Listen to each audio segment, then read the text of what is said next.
எத்தனை சாமி வந்ததையா, இது எந்தெந்த சாமி? பொங்கல் வாழ்த்துக்கள் பசங்களா. ஐயா, பாண்டி, சோனமுத்து, பூமி, மாரிக்கண்ணா எல்லாரும் எப்படியா இருக்கு? நல்லா இருக்கீங்களா? நாங்க 2 பேரும் இல்லன்னு கவலைப்படாதீங்க. நாங்க 2 பேரும் மேல இருந்து உங்களை பார்த்துக்கிட்டே தான் இருக்கோம். பொங்கல் வாழ்த்துக்கள் பசங்களா. தம்பி பாண்டி, சோனமுத்து, பூமி, மாரிக்கண்ணா எல்லாரும் எப்படி இருக்கீங்கப்பா? நானும் அம்மாவும் இல்லைன்னு கவலைப்படாதீங்க. நாங்கள் எங்கேயும் போகலை.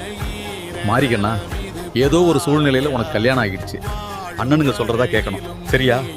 எல்லாரும் ஒத்துமையாக இருக்கணும்யா, அதுதான் எங்களுக்கு சந்தோஷம். சரி, எங்களுக்கு நேரமாச்சு, நாங்கள் போயிட்டு வரோம். ஏந்தி கிடந்த வீடும் இருண்டது ஏனையா,